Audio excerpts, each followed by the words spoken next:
It was a regular Tuesday night when the quiet broke. My dog Luna started barking, low and urgent, at something I couldn't see. That sound, paired with the stillness of our little house, sent a chill up my spine I couldn't shake.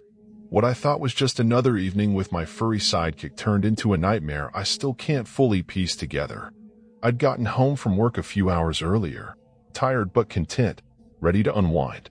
Me and Luna, we've got a routine, TV on, snacks out, just coasting till bedtime. I was parked on the couch, munching on some chips, when she perked up and trotted to the back door, pawing at it like she needed out.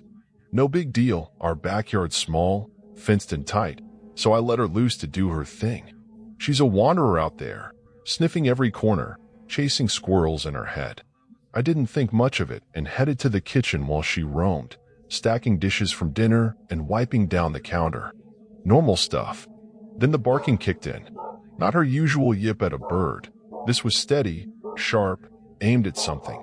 I stepped to the back door, flipped on the porch light, and saw her posted up by the fence, ears back, growling at the woods on the other side. Could have been a raccoon, maybe a stray cat. I've got no neighbors out that way, just trees and shadows. "Luna, see me, girl," I called, keeping my voice light. She hustled back inside, but the second we hit the couch, she changed. Normally, she'd flop next to me, all cuddly and chill. Not this time. She sat stiff on the edge, eyes locked on that door, like it was about to bust open. I tried coaxing her over treats, pats, soft words, but she'd just flick her gaze at me and snap back to staring. It was eerie, like she was guarding me from something I couldn't clock. I brushed it off at first. Dogs get weird sometimes, right? She's done this before, gone all protector mode over nothing.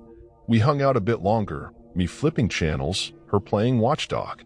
Around 10:30, I called it a night and headed upstairs. Luna's got her spot at the foot of my bed, or sometimes her little cushion in the corner, and I always leave the bedroom door cracked so she can hit her water bowl downstairs if she needs to. I crashed hard, out cold, till some random hour when my eyes popped open. The room felt off, too still, too awake. I glanced at the door. It wasn't cracked anymore, it was wide open, way more than Luna could nudge it. She wasn't on the bed, wasn't in the corner. No sound of her nails tapping the hardwood, no jingle of her collar. My gut twisted. Usually, I'd roll over and assume she'd wandered off for a drink, but something wouldn't let me settle. I slid out of bed, whispering, "Luna," into the dark. Nothing. I crept to the hall, peering down the stairs. The house was dead quiet. No hum of the fridge, no creaks, just silence pressing in. I padded downstairs, half expecting to find her sprawled by her bowl. Kitchen was next, bowls full, untouched. My brain started spinning excuses. Maybe she'd slipped out the back. Maybe I'd forgotten to lock it. But I knew I hadn't. Then I turned the corner, and there she was, crouched under the kitchen table, trembling like a leaf, eyes wide and locked on me. Not excited, not relieved, terrified. I froze. That's when I saw it, the back door, hanging open, letting the night spill in. My heart slammed into my throat. "Luna, see me," I croaked, dropping to my knees. She didn't budge, just shook harder. Everything clicked too fast, her barking, the staring, the open doors. Someone had been here, was still here. Panic hit like a wave, drowning out reason. I scooped Luna up. She's small, but she felt like dead weight, and bolted out that back door, through the gate, straight to my neighbor's place across the street. I pounded on their door till lights flicked on, and an older guy, Carl, answered, bleary-eyed but quick to catch my vibe. "Someone's in my house," I stammered. He didn't hesitate, called the cops while I clutched Luna, her shakes mirroring mine. Police rolled up within minutes, flashlights cutting through the yard. They searched every inch, upstairs, downstairs, closets, corners. No one. But they found signs, muddy shoe prints tracked across my hardwood, some even on the stairs. Whoever it was had been in there, moving around while I slept, while Luna hid. The cops figured they'd slipped in through the back, maybe jimmied the lock since it wasn't busted. No fingerprints, no face, just those prints and a whole lot of questions. Had they pushed my bedroom door open? Watch me sleep? Were they still lurking when I went looking for Luna? tucked in some shadow I didn't check? I stayed at Carl's till morning, too wired to go back. When I did, the house didn't feel like mine anymore. Every creak, every corner held a ghost of that night. Luna stuck to me like glue after that. Wouldn't even go near the back door for days. Cops said it was probably a random break-in, someone looking for an easy grab who bailed when they realized the place wasn't empty. But nothing was taken. No TV, no cash, nothing I could spot. That's what gets me. If they weren't there to steal, what were they after? How long had they been inside, creeping around before Luna spooked them? Were they out in those woods earlier, waiting for the right moment? I've got a new lock now, a cheap security cam too, but it doesn't erase the what-ifs. Luna's back to her old self mostly, but sometimes she'll freeze, ears up, staring at nothing, and I'm right back under that table with her, heart racing. Carl's keeping an eye out, says he'll let me know if he spots anyone sketchy. So far, zip. I almost wish I'd seen them, gotten a look, a voice, something to pin this on. Instead, I'm left with shadows and silence, hoping they don't come back. You don't realize how fragile safe feels till it's gone.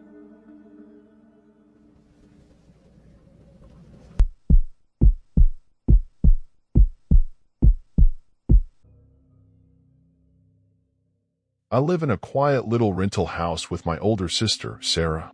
We've got a good setup, split the rent, divide the bills, keep things simple.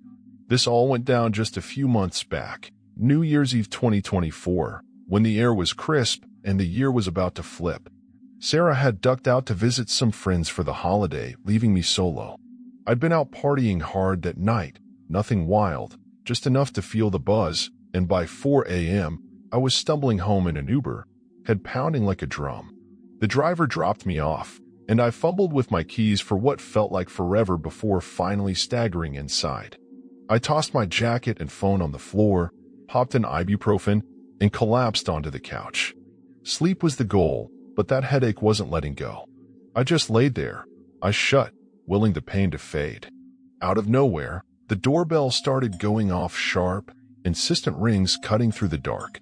It didn't stop, just kept buzzing, over and over. I didn't move. I mean, it's 4-something in the morning, who cares who's out there? I figured it was some drunk neighbor or a prank, and honestly, I was too wiped to deal.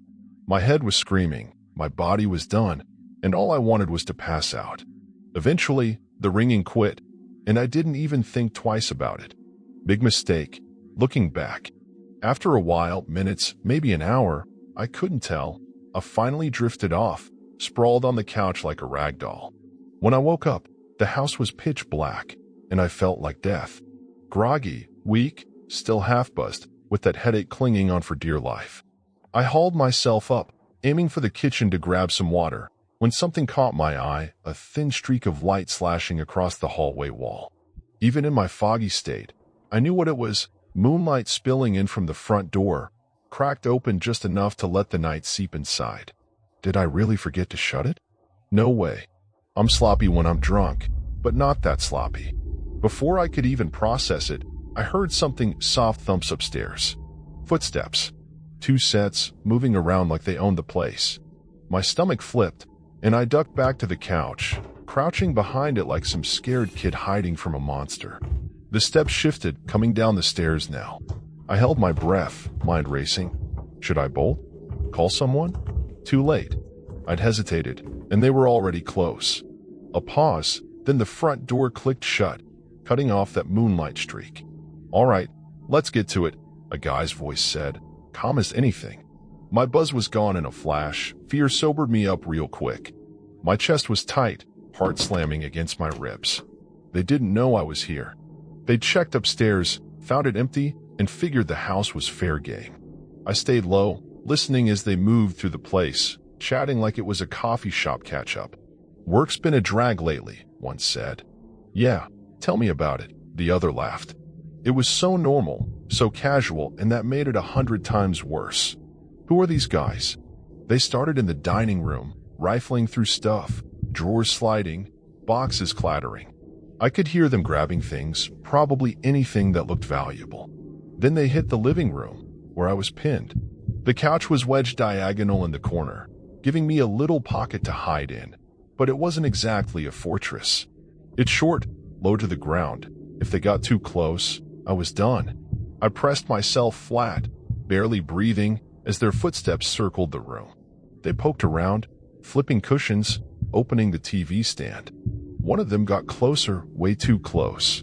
I saw his shoes first, beat-up sneakers, then his head popped over the couch edge. He was staring down at the cushions, maybe looking for loose change or whatever. I held still, praying he wouldn't glance my way. He didn't. Just muttered something to his buddy and moved on.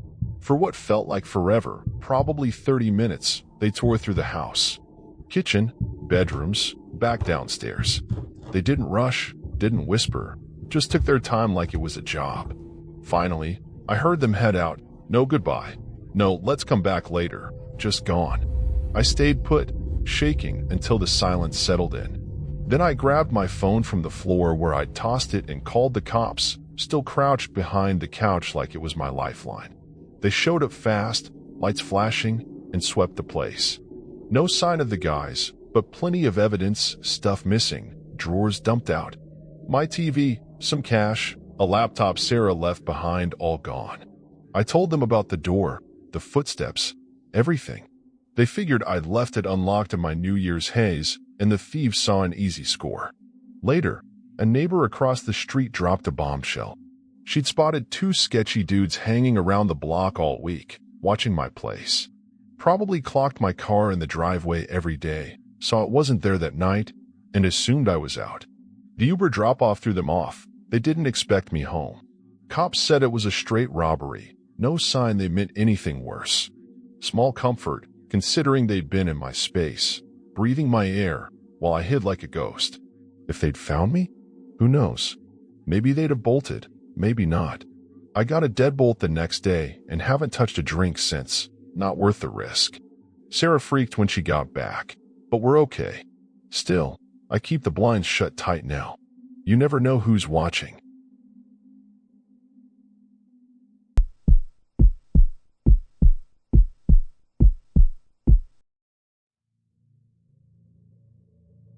I live in a cozy little rental house with my older sister, Emily. We've got a solid arrangement. Split the bills down the middle and keep the place running smooth. This all went down last October, when the air was just starting to bite with that first hint of winter. Emily had scored an invite from some buddies to crash in Florida for a week, soaking up the sun while I held down the fort. She tried to drag me along, but work wasn't having it. No time off for me. So, she jetted off that Monday morning, leaving me with the house to myself. I'm not gonna lie, I was kind of stoked. A whole week solo. I kicked things off by tidying up, blasting some tunes, and just savoring the quiet. Around 2 that afternoon, though, the vibe shifted. A sharp knock rattled the front door. I figured it might be a delivery. Emily's always ordering random stuff online, so I swung it open without a second thought. Standing there was this guy, maybe early 40s, scruffy, but not sloppy. No package, no clipboard, just him. "Hey, how's it going?" I said, trying to keep it casual. He locked eyes with me, way too long for comfort, like he was sizing me up. Finally, he muttered, "Oh, I was just curious who's living here. Didn't mean to bug you." He flashed this weird half-smile, gave a nod, and shuffled off. I stood there, door still open, thinking, what the hell was that? It was odd, sure, but I shrugged it off, shut the door, and went back to my day. Nothing else popped off that night. No creepy vibes, no weird noises. Just me in the house. Tuesday rolled around, and I was back to the grind. Up early, out to the office, home by 6. I was in the middle of throwing together some dinner. Nothing fancy, just pasta and sauce, when another knock hit the door. This time, I wasn't so quick to answer. I peeked through the peephole first, and there he was again.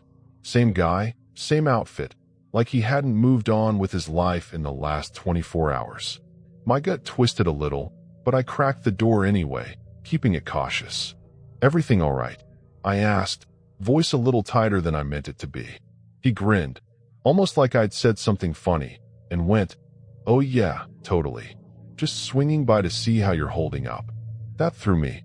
checking on me, like we're old pals or something. You live around here or what? I said, grasping for some explanation. Maybe he was one of those nosy neighborhood types who thinks they're the block's unofficial watchdog. Nah, not quite, he replied, still smiling. Just out for a stroll. That was it. My creep meter hit red. A random dude, not a neighbor, strolling by to check on me.